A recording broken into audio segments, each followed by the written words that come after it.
I think it would be really fascinating if I could, work this as that. So, God, if I can make a buck off of this, this is how. This is my resume to whoever, research firm. They say, hey, we want a guy that's looking at the prime of entertainment. Like what is the entertainment now? Which way is it going, or what is really appealing to people? I think I'm getting this really neat sense, this really neat idea, and that's what G4. I think like if you could just expand G4 in some way, like if Donald Trump started coming on G4 more often, or and also if G4 like advertising other channels for once, because I never see advertisements for G4 anywhere. So, I mean, and you don't normally see it here and there, but still, come on. There's so many channels. You're gonna get lost in the mix. You're gonna get lost in the swamp if you don't, advertise it. That's why they have packages. But anyways,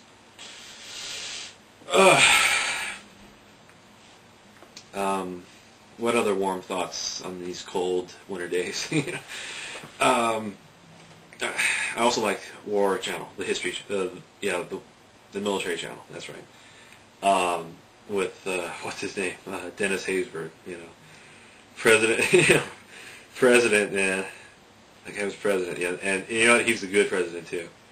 Why can't we have a president like that? Oh man, a man of action, a man of like, hey, I know what's going on. I will, I will deliver vengeance. Like such a yeah, a guy you love. Like that's why he won president, man. Because even though this wouldn't happen, but it's just this concept that you never know. This is like or like what you call it. It's this eye-opening idea that a black man can be president. If a black man, runs for president in this country, in my opinion, he wouldn't get voted in office. And it's because there's this inherent white racism.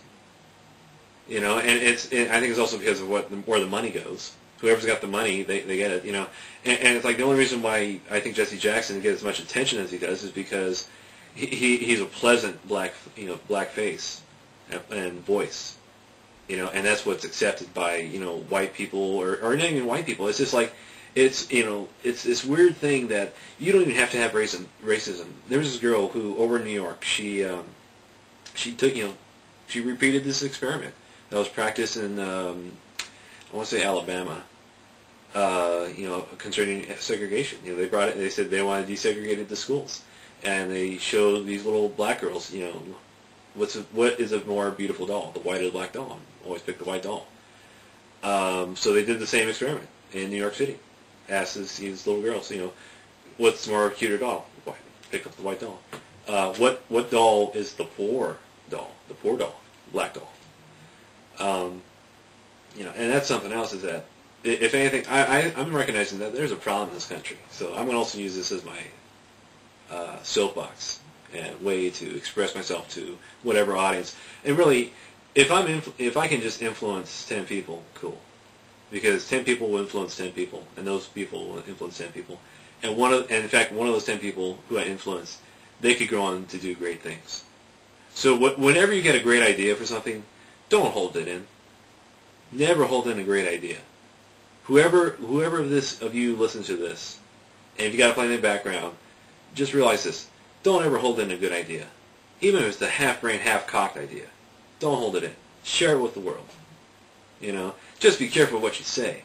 Don't encourage, bloodshed and violence. Or even, like, mutilation or, like, endangerment, self-endangerment. Because that's what, you got to realize, don't even encourage, for that matter, death-defying sports like bungee jumping and hang gliding, or parasailing, parachuting. Because, there's some there are some, sports, and even like with four-wheeling and riding on three-wheelers, little sand bikes and stuff like that on the desert. Because where I live, we got Glamis, and a lot of people come from all over to go ride on the sand dunes. From San Diego and from LA. And it's a weekend thing. Just come out and just tear ass all over all over the sand dunes. It's cool because you have such total control.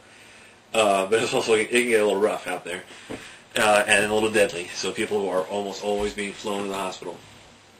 Um, but yeah, it's just encourage people to do things in your life.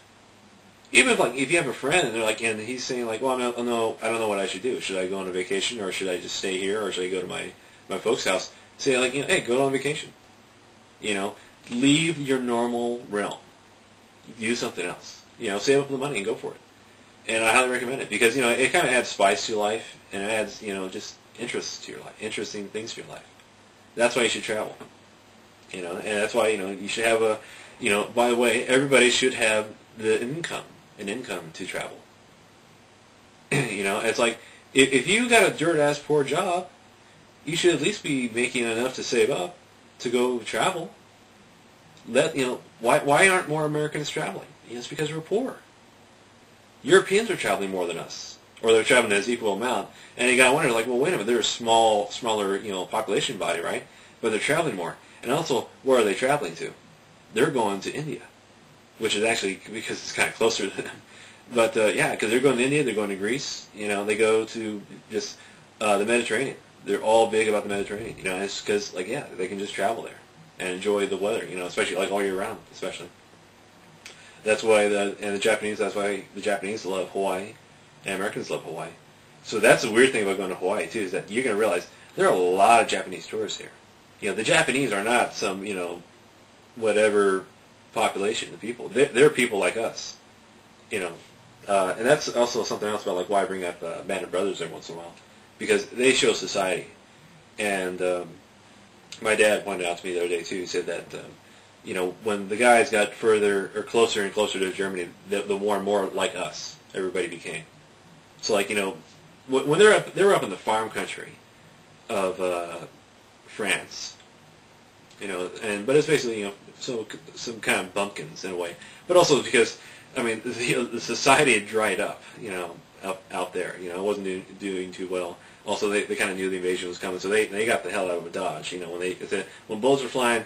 They said, it's time to go. It's time to go see the relatives elsewhere. But when they got into Germany, they said the Germans were they were equal in society and technology and level of sophistication as us. And that's, I think, a concept that a lot of Americans don't realize. That the rest of the world, in some places in the world, they are about as advanced as us. They live with clean streets.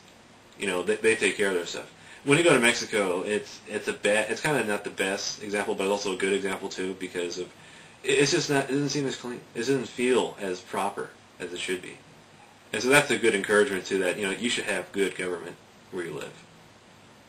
It's like traveling lets you know that there are things outside of wherever I live, and these are also examples of how people live.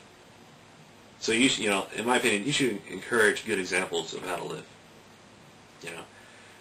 By the way, if this sounds like a sermon, a religious sermon, it's like, because that's what it is. It's a way to encourage people to live together. Just to let you know, like, hey, buddy, I hear you. I understand what you're saying. And I also say, hey, man, do what's good. Do what's right, because that's what you need. That's what you need in life. You just need somebody around you who's positive. That's why in my life, I'm positive to everybody. And that's, I bet you if you ask anybody back when I was in the Army, what kind of guy I was, they'll tell you. I was a positive guy. We lived, we were working in this dreary, downtrodden, environment where it was like, it's literally, if you want to know what it's like to be a prisoner, being in the military is pretty close. It can get to that point, but that's because we were support. We were the guys who were working all the time. Whenever guys in the regular army would diss on us and say, "Oh, you guys don't know what the real army is," we're like, you know what? We don't care. All right, we're in a freaking job right here, guys. We're working hard, and that's what we did. We were sitting in a windowless room, looking at computer screens, watching CNN, Fox News, MSNBC, tinking away on keyboards, man. And it's like, because we couldn't go out. We had to sit there. We had to watch. We had to maintain stuff. We had to maintain the communications of Hawaii.